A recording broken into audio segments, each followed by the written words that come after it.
ಸಚಿವ ಸಂಪುಟ ವಿಸ್ತರಣೆ ಮತ್ತೆ ಮುಂದೂಡಿಕೆಯಾಗ್ತಾ ಇದೆ. ಸಚಿವ ವಿಸ್ತರಣೆಗೆ ಸಂಪುಟ ವಿಸ್ತರಣೆಗೆ ಜಿರಳೆ ಹೋರಾಟದಿಂದ ಈಗ ತೊಡಕು ಉಂಟಾಗಿದೆ. ಹಾಗಾಗಿ ಕಾಂಗ್ರೆಸ್ನ ವರಿಷ್ಠ ನಾಯಕರು ಆಂದೋಲನದಲ್ಲಿ ಬ್ಯುಸಿ ಆಗಿದ್ದಾರೆ. ಹಾಗಾಗಿ ನೋಡಿ, ರಾಜ್ಯದಲ್ಲಿ ಏನು ನಡೀಬೇಕಿತ್ತು ಸಚಿವ ಸಂಪುಟ ವಿಸ್ತರಣೆ, ಅದು ಮುಂದೂಡಿಕೆಯಾಗುವಂತಹ ಸಾಧ್ಯತೆ ಇದೆ. ಇಡೀ ದೇಶಾದ್ಯಂತ ಕಾಕ್ರೋಚ್ ಜನತಾ ಪಾರ್ಟಿ ಹೋರಾಟವನ್ನ ಮಾಡ್ತಾ ಇದೆ. ಅಂದ್ರೆ ದೆಹಲಿಯಲ್ಲಿ ಹೋರಾಟ ಮಾಡ್ತಾ ಇದ್ದು, ಈ ವಿಚಾರಕ್ಕೆ ಕಾಂಗ್ರೆಸ್ ವರಿಷ್ಠ ನಾಯಕರು ಆಂದೋಲನದಲ್ಲಿ ಬ್ಯುಸಿ ಆಗಿದ್ದಾರೆ. ಸಿಎಂ ಡಿಕೆ ಹರಿಪ್ರಸಾದ್ ಸಿದ್ದು ಜೊತೆ ಮಾತುಕತೆಗೆ ಟೈಮ್ ಇಲ್ಲ. ಈಗ ಇಂದು ನಡೆಯಬೇಕಿದ್ದಂತಹ ಪದಗ್ರಹಣ ಸಮಾರಂಭ ಮುಂದೂಡಿಕೆ, ಸಂಪುಟ ವಿಸ್ತರಣೆಯನ್ನ ಮುಂದೂಡಲು ಇಷ್ಟವಿಲ್ಲ. ಹೈಕಮಾಂಡ್ ತೀರ್ಮಾನಕ್ಕೆ ಕಾಯ್ತೇವೆ ಅಂತ ಸಿಎಂ ಹೇಳುತ್ತಾ ಇರುವಂಥದ್ದು. ಬೇರೆ ದಾರಿನೇ ಇಲ್ಲ, ಹೈಕಮಾಂಡ್ ಹೇಳಿದಂತೆ ನಡಿಬೇಕಾಗಿದೆ. ಇಂದು ಸಿಎಂ ಡಿಕೆ ಶಿವಕುಮಾರ್ ರಾಜ್ಯಕ್ಕೆ ವಾಪಸ್ ಆಗುವಂತಹ ಸಾಧ್ಯತೆ ಇದೆ. ಶನಿವಾರ ಅಥವಾ ಸೋಮವಾರ ಮತ್ತೆ ಡಿಕೆ ಶಿವಕುಮಾರ್ ದೆಹಲಿಗೆ ತೆರಳಲಿದ್ದಾರೆ. ರಾಜ್ಯದಲ್ಲಿ ಸಚಿವ ಸಂಪುಟ ವಿಸ್ತರಣೆ ಏನು ನಡಿಬೇಕಿತ್ತು ಅದು ಮತ್ತೆ ಈಗ ಮುಂದೂಡಿಕೆಯಾಗಿರುವಂಥದ್ದು. ದೆಹಲಿಯಲ್ಲಿ ನಡೀತಾ ಇರುವಂತಹ ಕಾಕ್ರೋಚ್ ಜನತಾ ಪಾರ್ಟಿಯ ಒಂದು ಪ್ರತಿಭಟನೆಗೆ ಕಾಂಗ್ರೆಸ್ ಆಂದೋಲನ ಮಾಡ್ತಾ ಇದ್ದು, ಈಗ ರಾಹುಲ್ ಗಾಂಧಿ ಬ್ಯುಸಿ ಇದ್ದಾರೆ. ಸದ್ಯಕ್ಕೆ ಈ ವಿಚಾರವಾಗಿ ಚರ್ಚೆ ಮಾಡ್ಲಿಕ್ಕೆ ಆಗ್ತಾ ಇಲ್ಲ. ಹಾಗಾಗಿ ಈಗ ಮತ್ತೆ ಮುಂದೂಡಿಕೆ ಆಗ್ತಾ ಇದೆ. ಕೊನೆಯ ಕ್ಷಣದಲ್ಲಿ ಚರ್ಚೆಯನ್ನ ಮುಂದೂಡಿಕೆ ಮಾಡಿದ್ಯಾಕೆ ಅನ್ನುವಂಥ ಪ್ರಶ್ನೆ. ನಿನ್ನೆ ಕೆಲವು ಸುತ್ತಿನ ಮಾತುಕತೆಗಳು ಕೂಡ ನಡೆದಿದ್ವು ಅಲ್ಲಿ.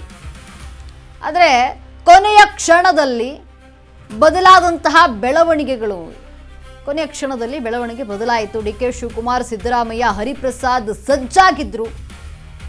ವೇಣುಗೋಪಾಲ್ ನಿವಾಸದಲ್ಲಿ ಸಭೆ ನಡೆಯಬೇಕಿತ್ತು ಸಂಪುಟ ವಿಸ್ತರಣೆಯ ವಿಚಾರವಾಗಿ. ಆಗ ನೀಟ್ ಹೋರಾಟದತ್ತ ರಾಹುಲ್ ಗಾಂಧಿ ಹೊರಟಿದ್ದಾರೆ. ಪ್ರತಿಭಟನೆಯ ವೇಳೆ ರಾಹುಲ್ ಗಾಂಧಿ ಪೊಲೀಸರ ವಶಕ್ಕೆ ಹೋದ್ರು. ಸತತ 3 ಗಂಟೆಗಳ ಕಾಲ ತಡರಾತ್ರಿಯವರೆಗೂ ಪೊಲೀಸ್ ವಶದಲ್ಲಿದ್ರು ರಾಹುಲ್ ಗಾಂಧಿ. ಅದೇ ಕಾರಣಕ್ಕೆ ನೋಡಿ, ಸಂಪುಟ ವಿಸ್ತರಣೆಯ ಬಗ್ಗೆ ಚರ್ಚೆ ನಡೆದಿಲ್ಲ ಅಲ್ಲಿ.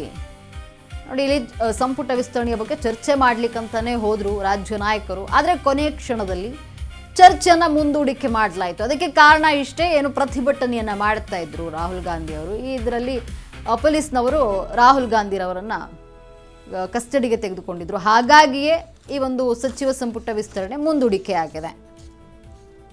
ಮುಸ್ಲಿಂ ಕೋಟಾದಲ್ಲಿ ಫೈಟ್ ಆಗ್ತಾ ಇರುವಂಥದ್ದು ಯಾರ್ಯಾರು ಅಂತ ನೋಡೋದಾದ್ರೆ, ರಿಜ್ವಾನ್ ಅರ್ಷದ್ ಇದ್ದಾರೆ, ಜಮೀರ್ ಅಹಮದ್ ಖಾನ್ ಹಾಗೂ ತನ್ವೀರ್ ಸೇಠ್ ಇರುವಂಥದ್ದು. ನರಸಿಂಹರಾಜ ಕ್ಷೇತ್ರದ ಶಾಸಕ ಸಲೀಂ ಅಹಮದ್ ಇದ್ದಾರೆ. ಈಗ ಕನೀಜ್ ಫಾತಿಮಾ ಕೂಡ ಇರುವಂಥದ್ದು. ಇವರು ಮುಸ್ಲಿಂ ಕೋಟಾದ ಒಂದು ಫೈಟ್ನಲ್ಲಿರುವಂಥದ್ದು. ಅಂದರೆ ಇವರಿಗೆ ಸಚಿವ ಸ್ಥಾನ ಬೇಕು ಅಂತ ಫೈಟ್ ನಡೀತಾ ಇದೆ. ಜಮೀರ್ ಅಹಮದ್ ಖಾನ್ ಇರಬಹುದು ಇವರುಗಳು. ಇನ್ನು ಲಿಂಗಾಯತ ಕೋಟದಲ್ಲಿ ಫೈಟ್ ನಡೀತಾ ಇರುವಂಥದ್ದು. ಅದರಲ್ಲಿ ಅಶೋಕ್ ಪಠಾಣ್ ಇದ್ದಾರೆ, ಲಕ್ಷ್ಮಣ್ ಸವದಿ ಇರುವಂಥದ್ದು. ಇವರು ಲಿಂಗಾಯತ ಕೋಟದಲ್ಲಿ ಬರ್ತಾರೆ. ಇನ್ನು ವಿಜಯಾನಂದ ಕಾಶ್ಯಪ್ಪನವರು ಇರುವಂಥದ್ದು, ಬಸವರಾಜ ರಾಯರೆಡ್ಡಿ ಇದ್ದಾರೆ, ಹಂಪನಗೌಡ ಇವರು ಕೂಡ ಲಿಂಗಾಯತ ಕೋಟದಲ್ಲಿ ಬರ್ತಾರೆ. ಇಲ್ಲಿ ಫೈಟ್ ನಡೀತಾ ಇದೆ ಯಾರಿಗೆ ಅಂತ, ನನಗೂ ಬೇಕು ಅಂತ. ಈ ಲಿಂಗಾಯತ ಕೋಟದಲ್ಲಿ ಇಷ್ಟು ಜನ ಇರುವಂಥದ್ದು. ಯಶವಂತ ರಾಯರೆಡ್ಡಿ ಇದ್ದಾರೆ, ಇವರು ಕೂಡ ಸಚಿವ ಸ್ಥಾನದ ಆಕಾಂಕ್ಷಿ ಆಗಿರುವಂಥದ್ದು. ಅಪ್ಪಾಜಿ ನಾಡಗೌಡ ಇವರು ಕೂಡ ಸಚಿವ ಸ್ಥಾನದ ಆಕಾಂಕ್ಷಿಯಾಗಿದ್ದು ಲಿಂಗಾಯತ ಕೋಟದಲ್ಲಿ ಬರ್ತಾರೆ. ಇನ್ನು ಒಕ್ಕಲಿಗ ಕೋಟಾದಲ್ಲಿ ನೋಡೋದಾದ್ರೆ ಶರತ್ ಬಚ್ಚೇಗೌಡ ಇದ್ದಾರೆ, HC ಬಾಲಕೃಷ್ಣ ಇದ್ದಾರೆ. ಇನ್ನು ಒಕ್ಕಲಿಗ ಕೋಟಾದಲ್ಲಿ SR ಶ್ರೀನಿವಾಸ್ ಇದ್ದಾರೆ, ಸಚಿವ ಸ್ಥಾನದ ಆಕಾಂಕ್ಷಿ. ನೋಡಿ, ಸಚಿವ ಸ್ಥಾನಕ್ಕೆ ಸಾಕಷ್ಟು ಫೈಟ್ ನಡೀತಾ ಇದೆ. ಇದರಲ್ಲಿ ಒಕ್ಕಲಿಗ ಕೋಟ ನೋಡೋದಾದ್ರೆ KM ಶಿವಲಿಂಗೇಗೌಡ ಇದ್ದಾರೆ, ಚಲುವರಾಯಸ್ವಾಮಿ ಇರುವಂಥದ್ದು. ಪ್ರಿಯಾ ಕೃಷ್ಣ ಇವರು ಕೂಡ ಒಕ್ಕಲಿಗ ಕೋಟದಲ್ಲಿ ಬರ್ತಾರೆ, ಸಚಿವ ಸ್ಥಾನದ ಆಕಾಂಕ್ಷಿಯಾಗಿದ್ದಾರೆ. ಶರತ್ ಬಚ್ಚೇಗೌಡ, ಚಲುವರಾಯಸ್ವಾಮಿ, ಪ್ರಿಯಾ ಕೃಷ್ಣ, ಹೀಗೆ ಒಕ್ಕಲಿಗ ಕೋಟದಲ್ಲಿ ಸಾಕಷ್ಟು ಜನ ಇರುವಂಥದ್ದು. HC ಬಾಲಕೃಷ್ಣ ಸೇರಿದಂತೆ ಇಲ್ಲಿ ಅಂದರೆ ಯಾರಿಗೆ ಕೊಡೋದು ಸಚಿವ ಸ್ಥಾನವನ್ನ ಅನ್ನುವಂಥ ಪ್ರಶ್ನೆ ಇದೆ.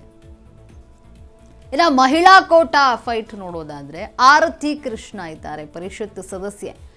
ಲಕ್ಷ್ಮೀ ಹೆಬ್ಬಾಳ್ಕರ್ ಈ ಹಿಂದೆ ಸಿದ್ದರಾಮಯ್ಯನವರ ಕ್ಯಾಬಿನೆಟ್ನಲ್ಲಿ ಕೂಡ ಸಚಿವರಾಗಿದ್ದರು. ಉಮಾಶ್ರೀ ಪರಿಷತ್ ಸದಸ್ಯೆ, ಇವರು ಕೂಡ ಮಹಿಳಾ ಕೋಟದಲ್ಲಿ ಸಚಿವ ಸ್ಥಾನದ ಆಕಾಂಕ್ಷಿಯಾಗಿದ್ದಾರೆ.